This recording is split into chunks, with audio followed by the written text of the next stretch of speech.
बिस्मिल्लाहिर्रहमानिर्रहीम। अस्सलाम वालेकुम। पाकिस्तान की सियासत में पंजाब आजकल सियासी अखाड़ा बना हुआ है। आसिफ जरदारी ने पंजाब में एंट्री दी है। चौधरी शुजात हुसैन की डिप्लोमेसी पंजाब में चल रही है। एक ग्रेट गेम पंजाब में होने जा रही है। ये ग्रेट गेम पंजाब में जीतेगा कौन? असेंबलियों की तहलील का जो ऐलान तहरीक इंसाफ के चेयरमैन इमरान खान ने किया, उसका दिन करीब आता जा रहा है। क्या होगा पंजाब में? इमरान खान की हिकमत अमली कामयाब होगी या फिर पीडीएम की मुलाकातें कारगर साबित होंगी? आसिफ जरदारी का मिशन पंजाब कामयाब होगा? इस पर प्रोग्राम में बात होगी और प्रोग्राम में आगे चलकर बात करेंगे, क्योंकि मामला अगर स्पीकर ने कल इजलास ना बुलाया तो फिर मुख्तलिफ कानूनी ऑप्शंस पर भी पीडीएम गौर कर रही है। राना सनाउल्लाह का भी स्टेटमेंट आया कि पंजाब असेंबली को सील कर देंगे अगर कल स्पीकर ने इजलास ना बुलाया। आखिर सियासतदान अपने मामलात अदालत में लेकर क्यों जाते हैं और फिर जिस फरीक के खिलाफ फैसला आता है वो अदालतों पर तनकीद करता भी नजर आता है। सियासतदान अपने मामलात खुद कब निपटाना सीखेंगे? प्रोग्राम के आखिर में बात होगी। पाकिस्तान में जो सियासी हलचल है ये तो एक तरफ है, इस तमाम तर सूरत हाल में स्टॉक मार्केट क्रैश कर गई है।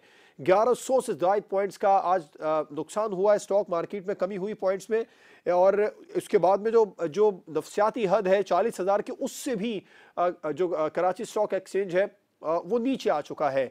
मईशत पर सियासतदान कब इकट्ठे होंगे? मिसाक़ी मईशत की बातें हम गुज़िश्ता कई सालों से सुन रहे हैं, लेकिन मिसाक़ी मईशत अब तक हो नहीं पाया है। अपने मुफादात के लिए बड़ी बड़ी तहरीकें बन जाती हैं, तमाम जमातें एक प्लेटफॉर्म पर आ जाती हैं, एक छतरी के नीचे आने के लिए तैयार हो जाती हैं, लेकिन पाकिस्तान के मफाद के लिए तमाम सियासी जमातें एक प्लेटफॉर्म पर आकर कब एक मिसाल की मईशत बनाएंगी? मईशत की फिक्र किसी को है? अपने मुफादात के में लगे मगन सियासतदान आखिर कब मईशत के लिए भी इक़दामात हंगामी बुनियादों पर करते नजर आएंगे? इस पर प्रोग्राम में बात होगी।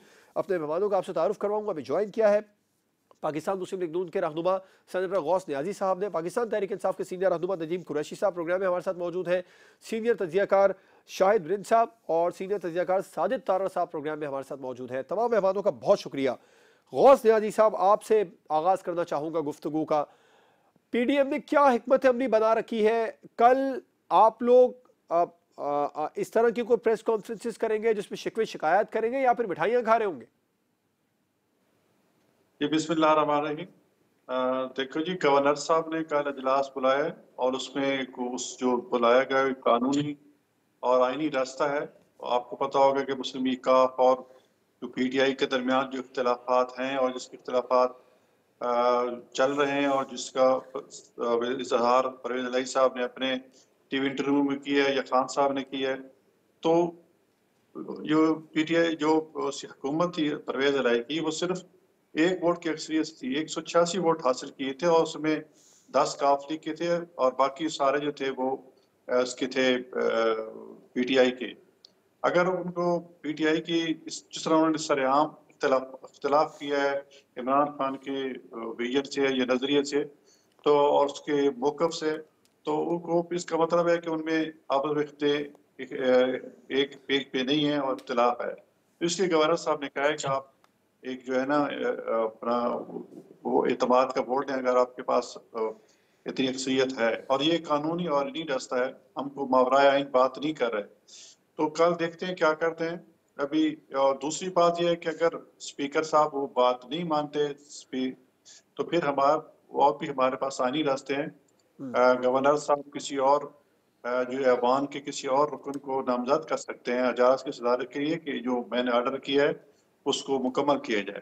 तो अच्छा, अगर वो स्पीकर साहब नहीं करेंगे तो गवर्नर साहब नेक्स्ट टाइम जो है वो अपना कोई और किसी एमपी को नामजद करके इजलास की सदारत करेंगे और उसमें अगर परवेज इलाही सक्सेस शो नहीं करते तो इसका मतलब है कि उनके पास अक्सरियत नहीं है, फिर उनको वज़ीर आला रहने का कोई जवाब नहीं है। फिर उस पर ये हो सकता, फिर वो शायद उसके बाद जो गवर्नर साहब हैं किसी और मेंबर को कह सकते हैं कि आप अवान के कैद अवान का वोट ले या अक्सरियत अपनी साबित करें। तो वो फिर अगर वो अक्सरियत शो कर सकता है तो फिर वो वज़ीर आला बन जाएगा और इख्तियारात सारे उसको मुंतकिल हो जाएंगे। तो नदीम अब कुरैशी देखते हैं साहब। क्या जी क्या जी जी, बिल्कुल ठीक नियाजी साहब, आपका पॉइंट है। नदीम कुरैशी साहब, इमरान खान साहब का असम्बलियाँ तहलील करने का ख्वाब पूरा होगा पंजाब और खैबर पख्तूनख्वा, या उससे पहले ख़ास तौर पर पंजाब में पीडीएम सारा गेम ही उलट कर रख देगी कल? बिस्मिल्लाह रहमान रहीम। इमरान खान साहब का ख्वाब इस मुल्क में सियासी इस्तेहकाम लाना है। इमरान खान साहब का ख्वाब इस मुल्क के आम आदमी की जो हालत जार इस 8 माह में इस इम्पोर्टेड गवर्नमेंट ने की है, जो महंगाई खत्म करने के नाम पर आए थे, 77 रुकनी काबीना बनाकर और वुज़रा को जो दुनिया भर के दौरे करने के मौके फराहम किए जा रहे हैं और गरीब आदमी को गुर्बत से दौरे पड़ रहे हैं। इमरान खान साहब असेंबलियों की तहलील के साथ जो उनका असल मुतालबा जुड़ा है वो पाकिस्तान में शफाफ गैर जानिबदाराना इंतखाबात है। और जब आपने सुना होगा अभी हमारे पड़ोसी मुल्क चाइना के एम्बेसडर ने कहा कि पाकिस्तान में जो ये मुआशियत अब इस्तेहकाम है, ये इसकी बुनियादी वजह यहाँ सियासी तौर पे ये खींचातानी है और हुकूमत बुनियादी तौर पर अवाम की हमायत खो चुकी है। आपने 17 जुलाई को देखा जो बाई इलेक्शन हुए थे पंजाब में और उसके बाद 16 अक्टूबर को और बाद में NA-45 कुरम में इंतखाब हुए, पाकिस्तान की अवाम ने इस 13 रुकनी इत्तेहाद को रिजेक्ट किया। कौन सी जिद है इनको कि ये यहाँ इख्तिदार की कुर्सी के साथ चिमट कर बैठे हैं जब ये आम आदमी के किसी मसले को हल नहीं कर सकते। पाकिस्तान के मीडिया पर, प्रिंट मीडिया पर, इलेक्ट्रॉनिक मीडिया पर, सोशल मीडिया पर 2 या 3 खबरें रोज हर शख्स को सुनने को मिलती हैं कि जी PDM की लीडरशिप से फला मुकदमा खत्म हो गया, पाकिस्तान तहरीक इंसाफ पर या किसी सहाफी पर या किसी तज्जिया निगार पर मुकदमा कायम कर दिया गया या अशियाए जरूरियात की कीमतें बढ़ा दी गई। कहाँ गई इनकी वो मुआशी अक्लमंदी, इनका वो तजर्बा, इनका वो एक्सपीरियंस। मैं खुद रुकने असेंबली हूँ, कोई शख्स अपने इक़्तिदार को, अपनी जीती हुई सीट को नहीं छोड़ना चाहता। हम एक बड़े मकसद के लिए इन असेंबलियों की कुर्बानी पर तैयार हुए हैं कि किसी भी तरह इन लोगों को मजबूर किया जाए। जो कहा करते थे कि जी ताकत का सरचश्मा अवाम है, जो कहा करते थे वोट को इज्जत दो, आज ये पहले पॉलिटिकल लोग हैं जो इंतखाबात से ऐसे भाग रहे हैं जैसे छोटा बच्चा सख्त सर्दी में ठंडे पानी से भागता है। सर भाग नहीं रहे, वो कह रहे हैं इंतखाबात वक्त पर होने चाहिए। ऐसा नहीं है कि इंतखाबात को वक्त से आगे कर रहे हैं वो।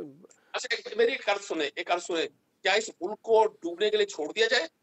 जो 7-8 माह में इन्होंने क्या पूछे इनसे, अगर ये गुर्बत खत्म करने आए हैं, महंगाई खत्म नदीम साहब, जितने सिमनी इलेक्शन हुए उसमें PDM की मुख्तलिफ जमातों ने इलेक्शन लड़ा, इंतखाबात से नहीं भागे और अभी भी ये कह रहे हैं इंतखाबात अपने वक्त पर होंगे।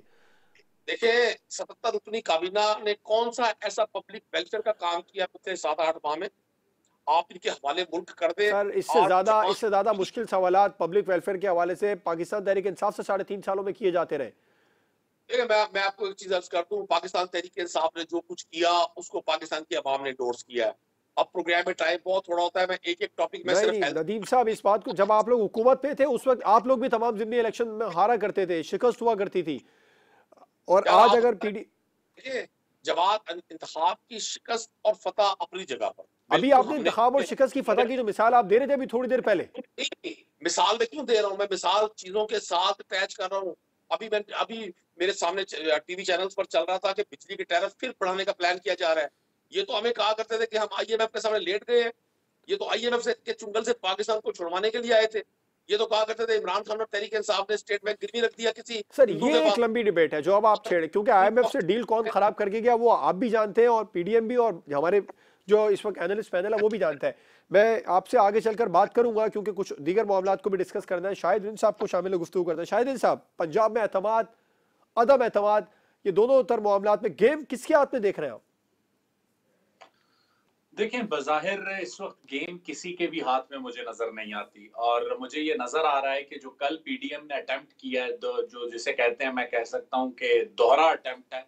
एक तरफ से गवर्नर ने एडवाइस भेजी 9:32 पर और उन्हें चीफ मिनिस्टर को कहा कि वो एतमाद का वोट लें और कुछ देर के बाद अदम एतमाद भी जमा करा दी गई स्पीकर, डिप्टी स्पीकर और चीफ मिनिस्टर के खिलाफ। तो देखें, अदम एतमाद जमा कराई है। जो अदम एतमाद पर अगर वोटिंग होती है तो एक सीधा सा रास्ता है कि काफ लीग के लोग जब तक टूट के PDM के पास नहीं जाते तो बज़ाहिर अदम एतमाद कामयाब नहीं हो सकती और उसके लिए नंबर्स भी PDM की जमातों ने पूरे करने और पाकिस्तान पीपल्स पार्टी ने, ये चीफ मिनिस्टर की रिस्पॉन्सिबिलिटी नहीं है।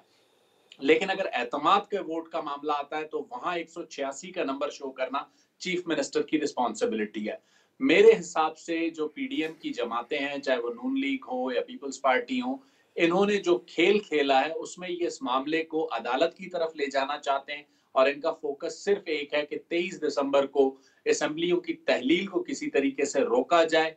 बाद में ये मामला अदालतों में 1-2 महीने अगर चलता है तो उसके बाद वैसे ही इंतखाबात के लिए जाने की आइडियल सिचुएशन नहीं होगी, क्योंकि अगर उसके बाद आप असम्बलियां तहलील करते हैं तो रमजान में इलेक्शन जरा मुश्किल हो जाता है, फिर और कुछ मसाइल हैं। लेकिन कल मुझे हैरानकुन तौर पर 2 चीजें होती हुई नजर आई हैं।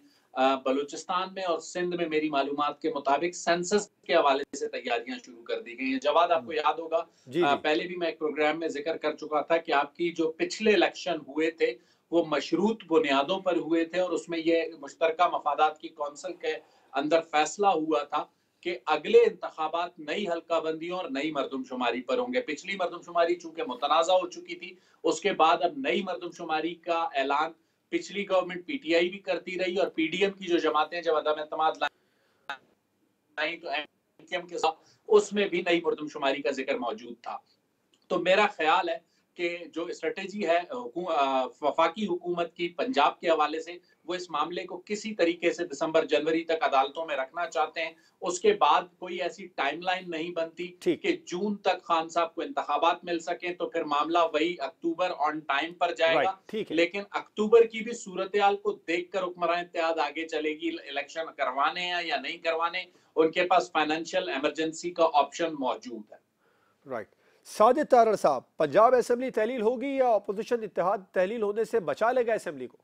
देखिए, मैं जिस तनाज़र से देख रहा हूं कि पंजाब की असेंबली रहे या ना रहे, ये एक रेलिवेंट नहीं है इस वक्त। पाकिस्तान के इशू आपने जो डिस्कस अभी कर रहे थे, जो मुझे नजर वाशिंगटन डीसी से आ रहा है, आज आपका टोयोटा का प्लांट बंद हो चुका है पाकिस्तान में। आपने खुद फरमाया अपनी ओपनिंग में स्टॉक मार्केट के हालात क्या हैं। 417 कंटेनर कराची आपके सब्जियों के आपके नहीं आप उठा पा रहे, 25 मिलियन आप गूगल को नहीं दे पा रहे। आपकी इस वक्त मेडिसिन के ऊपर आपका कोटा शुरू हो चुका है। 2 अजला की पार्टी, सियासी हालात आपके ये है कि 2 अजला की पार्टी पूरे पाकिस्तान को उंगलियों पे नचा रही है। मरकज के अंदर अपोजिशन ही मौजूद नहीं है। एक बन्नू और लकी मरवत के अंदर जो हुआ है, एक 9 साल की पार्टी जिसने वहां पे वो रूल कर रही है, उसने कोई स्टेटमेंट ही नहीं दी, उसने कोई उसमें कंट्रीब्यूट ही नहीं किया। 2 बॉर्डर्स पे जो इस वक्त आपके खिलाफ नारे लग रहे हैं, जंग की हालत में है। यहाँ पे जो असेंबली मौजूद है वो पाकिस्तान की तरक्की के लिए क्या कर रही है, और ये अगर तहलील हो जाती है तो क्या फर्क पड़ेगा। आपका मसला इस वक्त सियासी नहीं है, इखलाकी है। आपको इस वक्त सियासत से बढ़ के आपको मुआशरत की जरूरत है। करप्शन को रोकने का कोई सिलसिला किया जाए। यहाँ के आप मैसाके जमहूरियत की इस वक्त जरूरत नहीं है, मैसाके इक्तिसादियात की जरूरत है। मैं यहाँ से जो वाशिंगटन डीसी से देख रहा हूँ, आपके हालात अंदरूनी और बैरूनी इंतहाई खतरनाक हैं। आपके दुश्मन आपको कैलकुलेट कर रहे हैं। You are very vulnerable. और मैं अफसोस के साथ ये कहता हूं कि 2 अजला में एक पार्टी जो चल रही है गाफ लीग, उसको आप पूरे पाकिस्तान को अपने हाथों में नचा रही है। दिस इज व्हाट योर सियासी future is, this is your the state of politics is about. और अफसोस के साथ कहूंगा कि अब इमरान खान साहब का भी 3.5 साल का रिकॉर्ड मौजूद है। पहले तब्दीली का नारा था, पहले एक्सेप्टेबल था, लेकिन अब उनकी भी चीजें सामने आ चुकी हैं। इस वक्त इलेक्टेबल्स, अगर आज इलेक्शन होते हैं तो वही इलेक्टेबल्स दोबारा आ जाएंगे जो माजी में आते रहे हैं। क्या पाकिस्तान का हल यही है, इलेक्टेबल्स? तो मैं इस डिबेट के साथ ये कहना चाहूंगा कि इस वक्त सब जो उनको सोचना चाहिए कि where the Pakistan is heading. Can we survive another 6 months? आप 6.7 बिलियन है किया है कि अगर तहलील हो जाती है तो क्या फर्क पड़ेगा। और 2 जिलों की पार्टी इस वक्त देख लें, एक ये 3 लोग हैं इस वक्त, they are the focus of the entire. Is it fair for the politics of Pakistan? That is the question mark. बिल्कुल ठीक है। 2 अजला की पार्टी ने पूरे पाकिस्तान की सियासत को अपने हाथों पर नचाया। बड़ी खूबसूरत बात की है इस वक्त साजिद तारड़ साहब ने। मुझे ब्रेक पर जाना होगा। ब्रेक के बाद हम बात करेंगे कि अगर कल स्पीकर इजलास ना बुलाएं तो फिर पीडीएम के पास ऑप्शंस क्या होंगे। क्या मामला अदालत में जाएगा जैसे शाहिद रिंद साहब ने कहा, और अगर अदालत में गया तो फिर सियासतदान अपने सियासी मामलात अदालतों में कब तक लेकर जाते रहेंगे। ब्रेक के बाद इस पर बात होगी।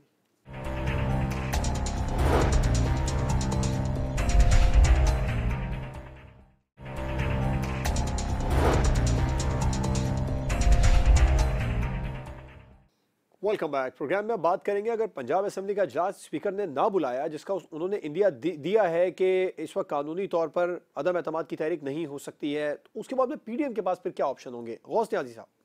जी, पहले तो बस मेरा हमारे तजीकार साहब किसी बने सिग्नल से बोल रहे थे, बड़ी अच्छी बात कर रहे थे कि उस वक्त घर में मिसाक के मीशत की बात करनी चाहिए, और यही हम दोनों रो रहे हैं। इमरान खान साहब को हमने यही कहा है कि जी आप हमारे साथ बैठे हैं, असम्बली में हैं, वैसे हम मिसाक की मीशत पर बात करें ताकि मुल्क की मीशत को ठीक किया जाए। इस वक्त मुल्क का मसला इंतखाबात नहीं, मुल्क की मीशत को ठीक करना है, लेकिन खान साहब ये बात समझ नहीं रहे। लेकिन हम तो कोशिश करते रहेंगे। जो 10-12 पार्टियां पीडीएम की हैं, वो अपने तौर पर उन्होंने जो एक अंडरस्टैंडिंग बनाई है मीशत के हवाले से, उस पर अमल दरामद हो रहा है, और इंशाल्लाह महीने 2 भी मुश्किल हैं, उसके बाद हालात इंशाल्लाह ठीक, बेहतर होंगे इंशाल्लाह। और बाकी जहाँ तक आवाज आ रही है जी न्याजी साहब, मैं इकोनॉमी पर आपसे बात करूंगा अब आगे चलकर। मैं इस वक्त ये चाह रहा हूँ आप जवाब दें कि आप लोगों के पास ऑप्शन क्या, अगर कल इजलास ना बुलाया स्पीकर ने? जी, अगर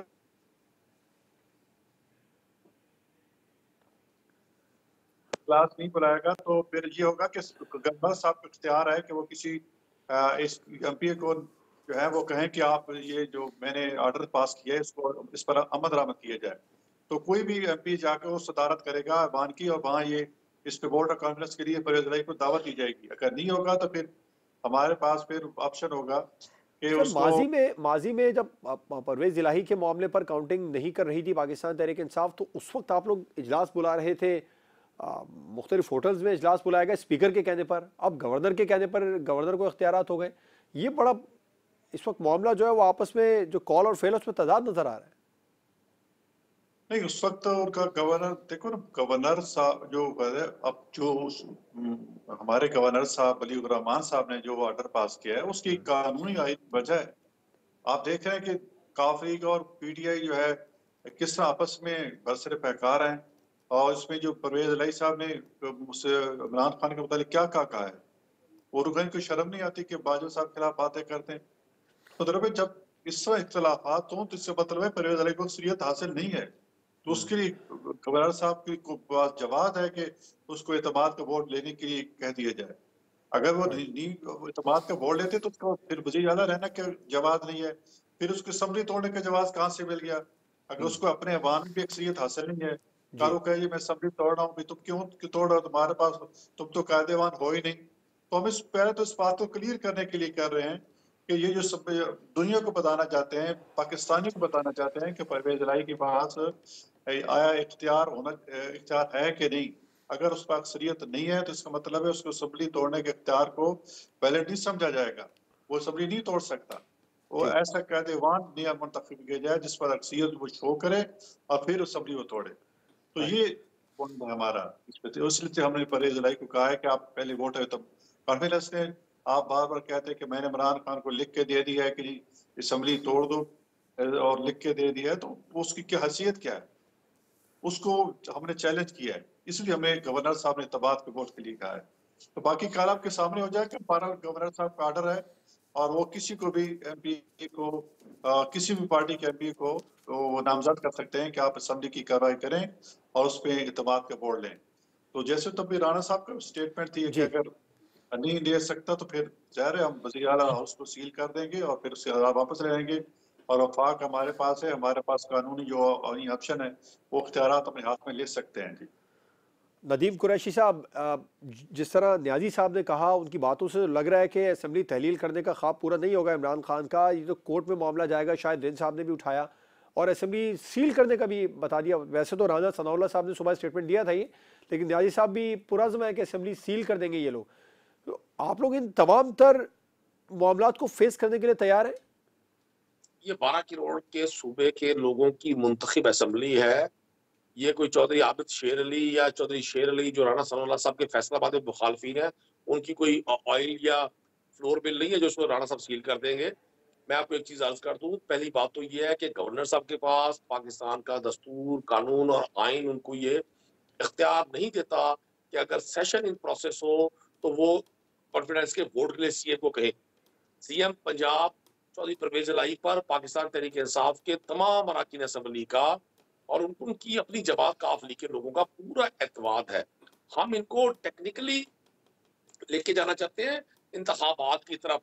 हम इस असेंबली की तहलील के साथ मैंने पहले भी गुजारिश की थी, फिर दोहरा देता हूँ, अर्ज कर देता हूँ आपको, हम पाकिस्तानी कौम को इनके इस शिकंजे से, ये जो मुजरिमाना शिकंजा इन्होंने कसा 7-8 माह में 77 रुपये कैबिनेट बनाकर, और जो कहा करते थे कि जी 125 रुपए लीटर पेट्रोल हुआ तो रात को मुझे नींद नहीं आती। नदीम साहब, ये बात आपने अभी पिछले सवाल के जवाब में भी कही थी। सवाल ये है कि अगर मामला अदालतों में जाएगा तो पाकिस्तान तहरीक इंसाफ उसको उनका सामना करेगी या फिर आप लोग वापस सड़कों पर आ जाएंगे?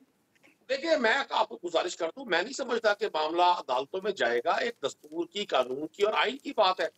ये कैसे मुमकिन है कि एक तरफ ये नो कॉन्फिडेंस की मूव वो टेबल कर रहे हैं असेंबली में और दूसरी तरफ ये कॉन्फिडेंस का वोट लेने का कह रहे हैं सीएम पंजाब को। आपको इसी से अंदाजा हो जाना चाहिए ये कतन गैर आईनी, गैर कानूनी और ये अपने इख्तियारात से तजावुज कर रहे हैं गवर्नर साहब। प्रोसेस में है हमारा सेशन, आज भी मैंने पंजाब असेंबली का सेशन अटेंड किया। ड्यूरिंग प्रोसेस आज तक कभी पाकिस्तान की पार्लिमानी हिस्ट्री में और जहां जहां पार्लिमानी डेमोक्रेसी है वहां कभी ऐसा नहीं हुआ कि गवर्नर साहब ने ड्यूरिंग प्रोसेस जो है वो कॉन्फिडेंस के वोट का कहा हो। या तो नो कॉन्फिडेंस वाली तो बात ही नहीं है। और अभी पाकिस्तान तहरीक इंसाफ की मैं आपको ऑफिशियली स्टेटमेंट दे रहा हूँ कि हम आज इस पर फेडरल इंटीरियर मिनिस्टर ने कहा कि आइन कानून इस बात की इजाजत देता है। मुझे हमें बताएं ना जी, वो हमारी रहनुमाई फरमाएं कि कौन सा कानून और आइन इस बात की इजाजत देता है कि जब असेंबली अपने सेशन वो कल बहुत सारी चीजें क्लियर हो जाएंगी सर, रहनुमाई हो जाएगी कल बहुत ज्यादा। मैं आपको कर्ज करता हूँ, आपने भी आप दोस्तों ने भी कहा कि जी परवेज लाई साहब और हमारे पाकिस्तान तहरीक इंसाफ में कोई डिफरेंसेस है, ऐसा नहीं है। पाकिस्तान मुस्लिम लीग काफ नहीं, आज तो मुदस्सिर सिलाई साहब ने फिर स्टेटमेंट दे दिया कि पीडीएम का मुस्तकबिल तारीख है। वहां से जो स्टेटमेंट मुसलसल आ रहे हैं, लेकिन बहुत सारे ऑप्शंस और भी हैं। नदीम साहब ये भी कहा जा रहा है कि परवेज इलाही साहब मुस्तफी भी हो सकते हैं खुद। ये भी तो एक बहुत बड़ा ऑप्शन आपके लिए इम्तिहान हो जाएगा। शाहिद रिंद साहब, आपने आपसे कुछ देर पहले बताया भी था कि मामला कोर्ट में जाएगा। कोर्ट में गया तो आप समझते हैं पाकिस्तान तहरीक इंसाफ उस मामले को फेस करेगी या पीटीआई फिर अलग खड़ी हो जाएगी कि नहीं हम सड़कों पर आ रहे हैं दोबारा? देखिए, मामले को कोर्ट में किसी एक फरीक ने ले जाना है। अगर कल तो पहले अदम एतमाद पर वोटिंग होती है, एतमाद के वोट वाला मामला नहीं होता और अदम एतमाद की तहरीक को स्पीकर साहब अगर ऑप्ट करते हैं तो फिर मेरा ख्याल है कि पीडीएम एतमाद के वोट के मामले को लेकर अदालत चली जाएगी। अगर वो एतमाद के वोट को पहले ऑप्ट करें, जो मुझे नजर नहीं आता क्योंकि स्पीकर पीटीआई से हैं सबटाइम खान, तो कभी भी एतमाद के वोट को ऑब्टेन नहीं करेंगे। तो इसलिए मुझे ये लगता है, जो मैंने आपसे पहले कहा, कि ये मामला अदालत जाएगा। जब अदालत जाएगा तो अदालत फरीकैन को नोटिस करती है। नोटिस की सूरत में अगर पीटीआई नहीं जाना चाहती, ये पीटीआई का मसला है, लेकिन अदालत में भी ये पहले लाहौर हाई कोर्ट के फोरम पर जाएगा। वहां से जो फैसला होगा then it will be challengeable to supreme court. तो इसलिए जो मैंने आपसे बात की ना कि दिसंबर की तारीख भी गुजर जाएगी, जनवरी फरवरी भी गुजर जाएगी, और यही वो फोकस है जो पीडीएम की जमातें, पाकिस्तान पीपल्स पार्टी या उनका फोकस है, हदफ है कि इस मामले को किसी तरीके से 2 से 3 माह खींचा जाए। और बजाय चौधरी परवेज इलाही साहब भी दामे दर में सुखने यही चाहते हैं कि ये सिलसिला जो है किसी तरीके से चंद माह और चले। और अगर मार्च अप्रैल गुजर जाता है तो मार्च अप्रैल के बाद असेंबलियों की तहलील की सूरत में नए इलेक्शन से पहले हो नहीं सकते, तो मामला अक्टूबर पे जाएगा। अभी थोड़ी देर पहले जो बात साजिद तारड़ साहब कर रहे थे या अभी जो दोस्त पाकिस्तान तहरीक इंसाफ से कर रहे थे, मसला ये है कि इन सियासी जमातों के लिए पाकिस्तानी अवाम जो है और पाकिस्तानी रियासत के जो अहम मामलात हैं, जैसे बनू का उन्होंने हवाला दिया या चमन में कुछ दिन पहले वाकयात हुए, ये सारे सियासी जमातों के लिए इररेलेवेंट हैं। उनके लिए रेलेवेंट है अपनी सियासी ईगो और अपनी सियासी अना, जिसके लिए वो पिछले कई महीनों से लड़ रहे हैं और उन्हीं मफादात के लिए। देखें, इमरान खान साहब की कोई तहरीक पाकिस्तानी अवाम के लिए या रियासत के लिए नहीं है। वो सिर्फ अपनी वजारत उज़्मा से हटाए जाने का जो गुस्सा है वो निकाल रहे हैं।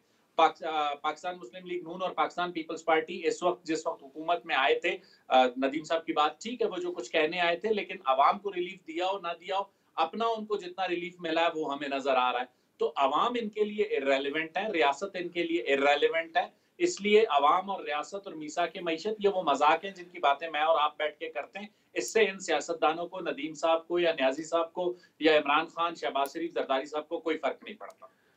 तारड़ साहब, आप क्या समझते हैं, मामला कोर्ट में जा रहा है कल और दूसरा इसका भी जवाब दीजिएगा, परवेज इलाही को कहीं आप देख रहे हैं वो पीडीएम का वजीर आला बन जाएंगे? कोई ऐसा ऑप्शन नजर आ रहा है आपको? देखिए, मेरे ख्याल में कल ये कोर्ट में जरूर जाएंगे, कर रहे हैं बैकडोर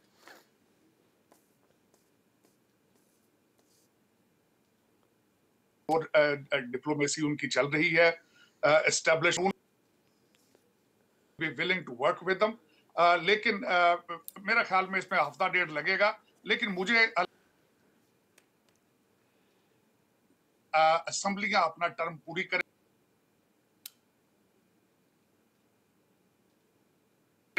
या फिर अगर इलेक्शन हुए भी तो हो सके तो महंगाई की वजह से लोगों की चीखें निकल रही हैं। लोग इस वक्त सियासत को आहिस्ता आहिस्ता, वो जो पीटीआई का मोमेंटम था जो, मेरा ख्याल में उसमें से आहिस्ता आहिस्ता हवा निकलती जा रही है, और जितना लेट होगा मेरे ख्याल में this is working for the PDM, और इलेक्शन मुझे लग रहा है कि असेंबलियां they will fulfil their own term. बिल्कुल ठीक है, ब्रेक पर जाएंगे और ब्रेक के बाद हम बात करेंगे। पाकिस्तान स्टॉक मार्केट क्रैश कर गई है। पंजाब में वैसे ही इस वक्त एक बहरान है, सियासी बहरान चल रहा है। दूसरी जानिब पाकिस्तान स्टॉक मार्केट क्रैश कर गई है, 1100 से ज़ायद पॉइंट्स की कमी हुई, और उसके बाद में जो 100 इंडेक्स है वो 40,000 से भी नीचे की नफ्सियाती हद पर आ चुका है। अपने मफादात के लिए एक प्लेटफॉर्म पर, एक छतरी के नीचे आने वाले सियासतदान क्या मईशत के लिए भी एक प्लेटफॉर्म पर आएंगे? पाकिस्तान के लिए एक प्लेटफॉर्म पर आकर इकट्ठे होंगे? ब्रेक के बाद इस पर बात करेंगे।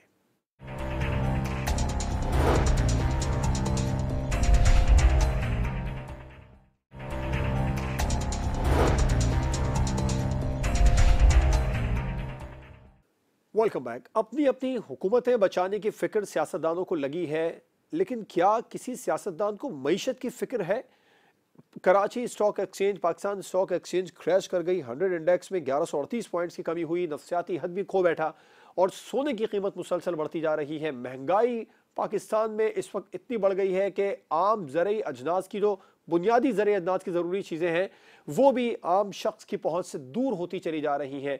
क्या इसकी किसी सियासतदान को फिक्र है, या फिर अपनी हुकूमत बचानी है, अपने केसेस ख़त्म कराने हैं, अपने कानून तब्दील करवाने हैं, और किस तरह असेंबली को एक्सटेंड करना है? ये सब फिक्र हम सियासतदानों को करता देख रहे हैं, लेकिन सियासतदान मईशत पर इक़दामात भी हंगामी बुनियादों पर करते नजर नहीं आ रहे, जिसकी इस वक्त मुआशी एमरजेंसी की पाकिस्तान को ज़रूरत है। इस पर अब प्रोग्राम में बात कर लेते हैं। नियाज़ी साहब, आप लोग वफाकी हुकूमत में हैं, आपकी जमात की हुकूमत है, 13 जमातों पर मुश्तमिल इत्तेहाद है, उसको लीड कर रहा है। एक बड़ी जमात बाहर है, उसके पास जाकर उसको दावत देकर प्रॉपर तरीके से एक मिसाल की मईशत क्यों नहीं कर लेते?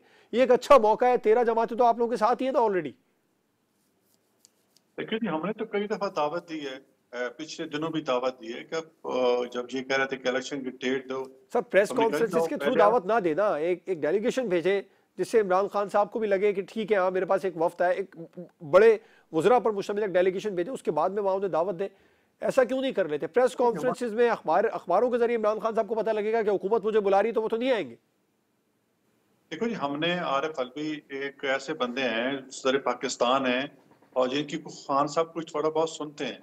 बाकी तो वो जो वज़रा के, जो साबिक वज़रा हैं पीटीआई के, उनकी तो वो बात, वो आरिफ अलवी साहब से मईशत पर बात हुई?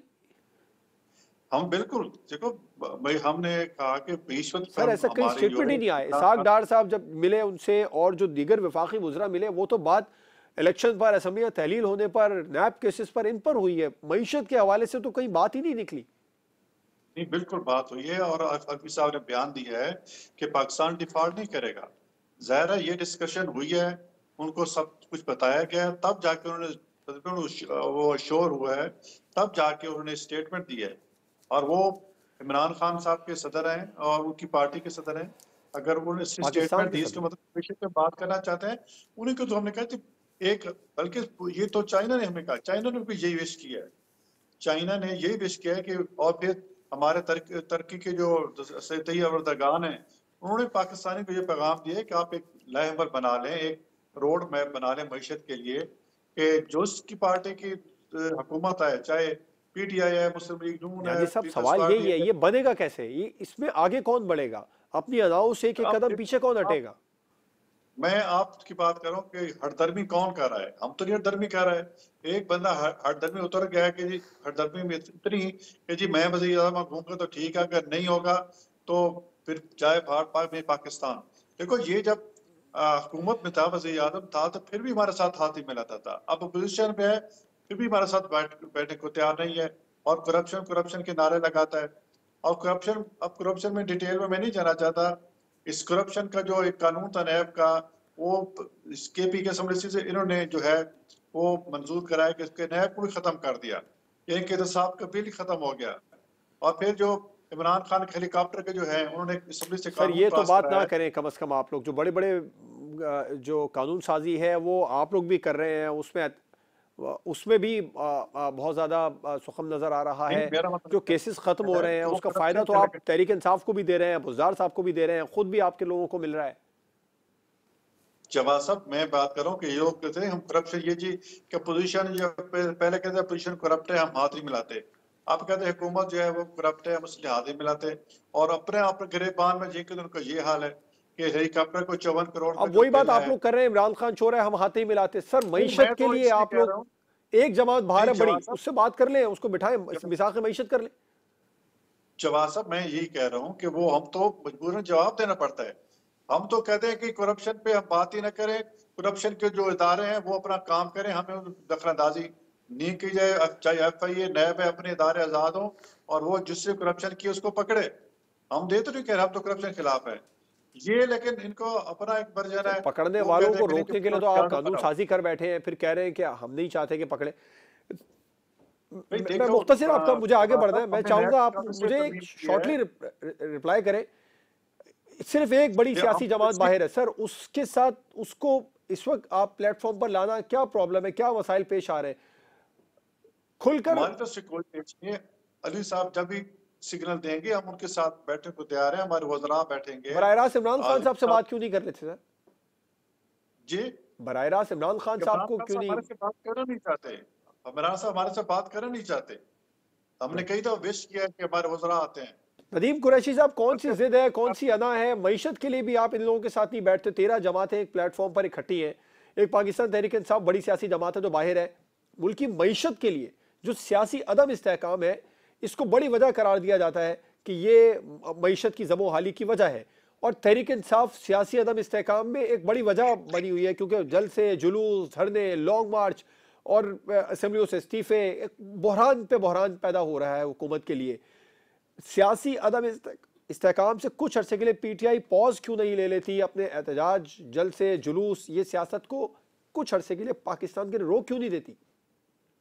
जवाब साहब, अगर पब्लिक की हमायत हासिल ना हो, अवाम इंसान के साथ ना हो, उस मुल्क के लोग उस लीडर के पैरोकार ना हो, उसकी बात पर लबैक ना करें, उस तकलीफ को महसूस ना करें, तो कोई कर सकता है ये सब कुछ?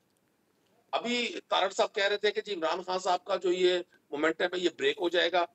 ये मैं समझता हूँ पाकिस्तानी अवाम के उस सेंटिमेंट्स की तौहीन है किसी एक हद तक, जिन्होंने 17 जुलाई को बाहर निकलकर ये साबित किया कि इमरान खान पर हम भरोसा करते हैं, जिन्होंने 16 अक्टूबर को ये कहा इमरान खान पर भरोसा करते हैं। और एक चीज मैं दोहरा दूं, मैंने पहले भी कई बार कहा और मैं कई रोज से प्रोग्राम चैनल्स में यही कह रहा हूँ, पूरी हमारी जमात यही कह रही है, हम इस अदम इस्तेहकाम के जिम्मेदार नहीं है। अदम इस्तेहकाम के जिम्मेदार वो है जो कहा करते थे मौजूदा असम्बलियां गैर आईनी है, मौजूदा असम्बलियां बदकियानती के इलेक्शन पे बनी है, मौजूदा असम्बलीज को सिलेक्टर्स ने बनाया है। अब इन्होंने कौन से सिलेक्टर को बेनकाब किया है जी? वो नवाज शरीफ साहब एक नारा लगाया करते थे, न्याय साहब से पूछे ना कि मुझे क्यों निकाला, उनसे पूछे क्या उन्होंने उस शख्स को तलाश कर लिया जिसने उनको निकाला था? वो सर कहा करते थे हुकूमत पर रोजाना इमरान खान मईशत को लेकर प्रेस कॉन्फ्रेंस करते हैं, एक इंटरनेशनल मीडिया पर वो बकौल आपके, ज़ाहिर पाकिस्तान के वजीर आजम भी रह चुके हैं और फिर आपके बकौल के, और इसमें कोई शक भी नहीं है पाकिस्तान के इस वक्त सबसे मकबूल लीडर भी है, वो अगर रोजाना आकर ये कहेगा कि हम डिफॉल्ट कर रहे हैं, पाकिस्तान डिफॉल्ट कर रहा है, उसका तासुर क्या जाएगा आलमी सतह पर? एक मुहिम चला रहे हैं बाकायदा पाकिस्तान डिफॉल्ट होने की इमरान खान साहब। यार जवाब साहब, बड़ी मतलब हैरानी की बात है, हम कोई 1920 में जिंदा है? ये आपके मैं टीवी प्रोग्राम पे एक मोबाइल के जरिए इन कांटेक्ट हूं आपके साथ, जिसको पूरी दुनिया देख रही है। ये वो दौर थोड़ी है कि आप चीजों को छुपा सकते हैं। ये क्या स्टॉक एक्सचेंज जो नीचे आ गया, वो जो पाकिस्तान में हमने एक खुशहाल अकाउंट बनाया था जिसे चले ये आज से 2 साल पहले, आज से 7 महीने पहले भी 1920 नहीं था सर। आप लोग उस वक्त कहते थे मुस्बत रिपोर्टिंग करें, मुस्बत बयानात दें। जो करोड़ों पाकिस्तानी मुल्क से बाहर थे, एक खुशहाल पाकिस्तान। नदीम साहब एक सवाल, 7 महीने पहले 1920 नहीं था, उस वक्त तो आप लोग रिक्वेस्ट करते थे कि मुस्बत रिपोर्टिंग करें, मीडिया मुस्बत खबरें चलाए, मईशत डूब भी रही है तो भी मुस्बत दिखाएं। पीडीएम के लोगों को आप कहते थे कि मुस्बत इस वक्त बयानात दें, मुल्क की मईशत के लिए नुकसानदेह। अब अगर दूसरे ये कह रहे हैं कि इस तरह के बयानात मुल्क की मईशत के लिए नुकसानदेह, तो आप कह रहे हैं 1920 नहीं है ये। सिले सुबहानी, मैंने जनाब को नहीं कहा, मैंने उन लोगों को अभी नहीं कहा कि मीडिया वाला टॉपिक बिल्कुल डिफरेंट है। मैं आपने कहा कि जी इस तरह की बातें क्यों की जा रही है? भाई हो रहा है सब कुछ। जब आपका स्टॉक एक्सचेंज बैठ जाएगा, जो 30 अरब डॉलर पाकिस्तान के फॉरेन रेमिटेंसेस भेजे थे ओवरसीज पाकिस्तानी ने, उनको हमने मजबूर किया जी आप ओवरसीज बैठकर पाकिस्तान पे भरोसा ना करें। जब लोग इन पे ट्रस्ट ही नहीं करने पे तैयार है, जब आईएमएफ पे ट्रस्ट करने पे तैयार नहीं है, जब दुनिया का कोई मालियाती इदारा इन करप्ट लोगों पे नौसरबाजों वायदा आईएमएफ से आप लोग तोड़ के जाएंगे तो बहरहाल ये तो है तो पाकिस्तानी ना, तो कैसे ट्रस्ट होगा हुकूमतों पर? आईएमएफ पाकिस्तानी है और इनको पाकिस्तान से हमदर्दी है तो इख्तियार छोड़ दे। अगर इनसे गाड़ी नहीं चल रही तो तबाह कर रहे हैं इस मुल्क को। ये कॉन्ट्रैक्ट पर आए हैं कि इन्होंने इस मुल्क को तबाह करना है। किसने इनकी मेहनत की थी ये तो एतमाद करें, या हमें सियासी मौत मरने देते?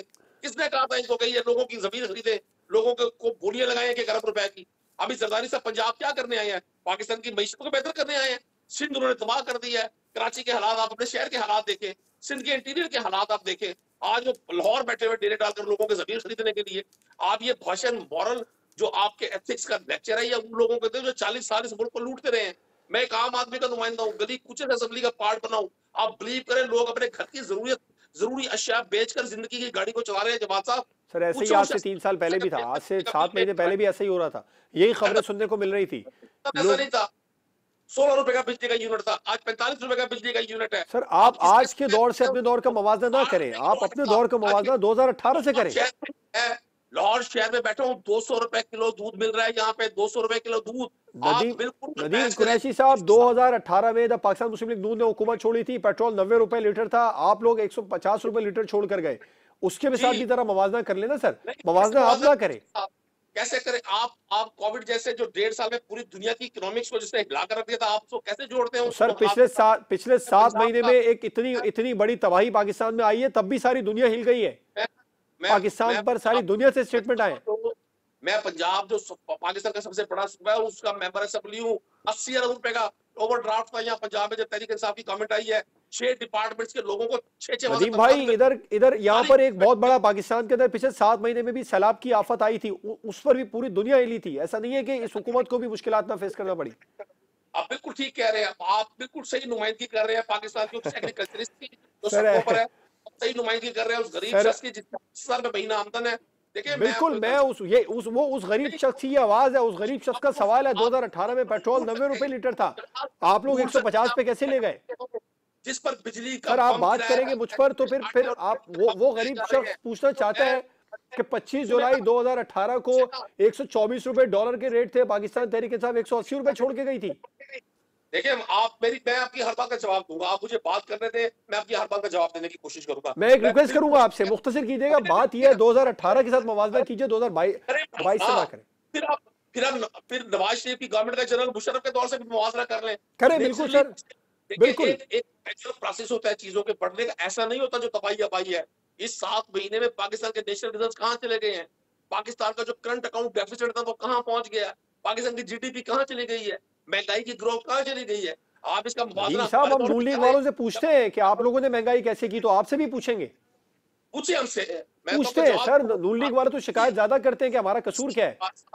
इसी मईशत के साथ इमरान खान लोगों को, आपके जो जेब में आईडी कार्ड है वो आपका हेल्थ कार्ड है, 10 लाख रुपए का कवर दिया इमरान खान ने आपको। ठीक है, प्रोग्राम में वक्त हमें, मुझे आगे बढ़ना है। शाहिद रिन साहब, अपने मफादात के लिए इकट्ठी होने वाली इमरान खान के दौर में शुरू हुए, राइट, इमरान खान इसी मईशत के साथ चल रहे थे। बिल्कुल ठीक है, इस पर तो सवाल हम नून लीग से करते रहते हैं। सर शाहिद रिन साहब, अपने मफादात के लिए इकट्ठे होने वाले जो जमातें हैं वो पाकिस्तान के मफादात के लिए कोई इकट्ठी नहीं होती। स्टॉक मार्केट क्रैश कर गई आज, कोई बड़े स्टेटमेंट, कोई बड़े बयानात नहीं आए।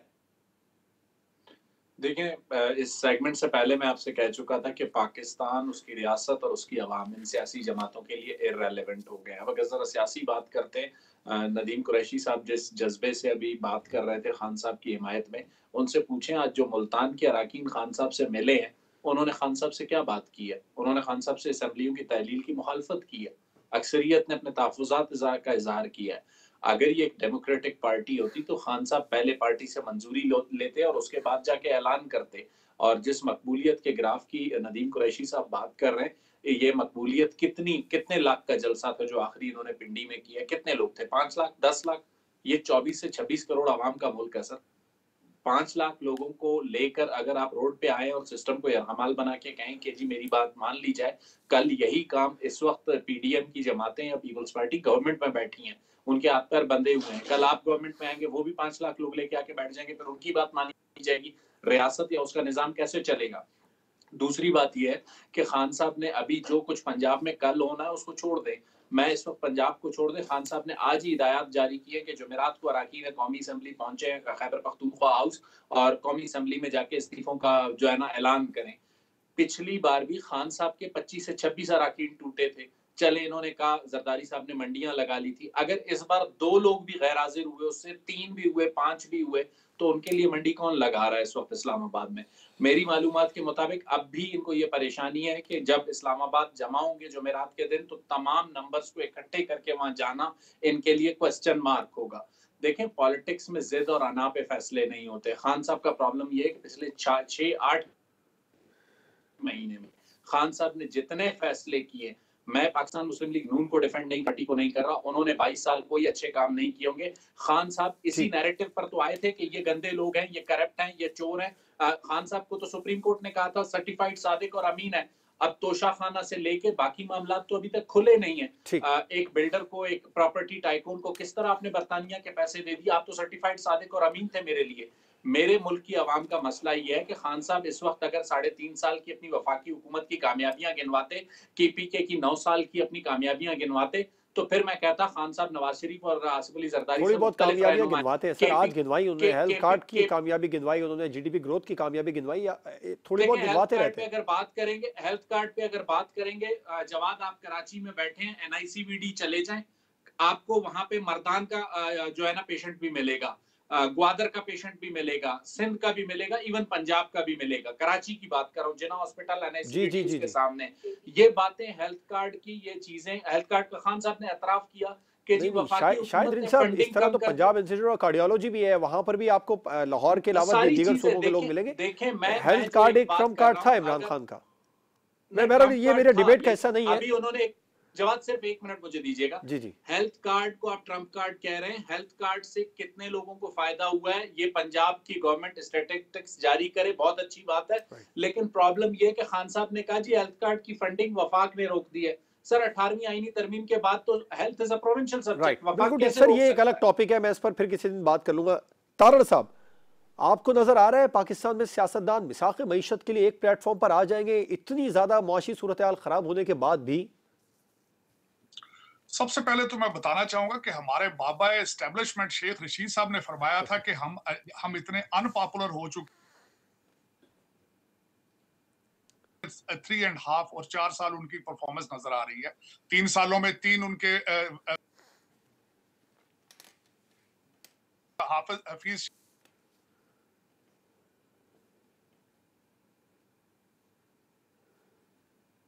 शेख साहब को लाए, वो किसी और पार्टी के थे। और जिस तरीके से सीपैक को बंद किया गया, आपके सामने सारा कुछ पड़ा देखा जाता है, बैक मिरर पे नहीं देखा जाता। मैं जब से पाकिस्तान में पैदा हुआ हूं देख रहा हूं कि पाकिस्तान एक नाजुक दौर से गुजर रहा है। अगले 26 घंटे बहुत खतरनाक हैं, अगले 40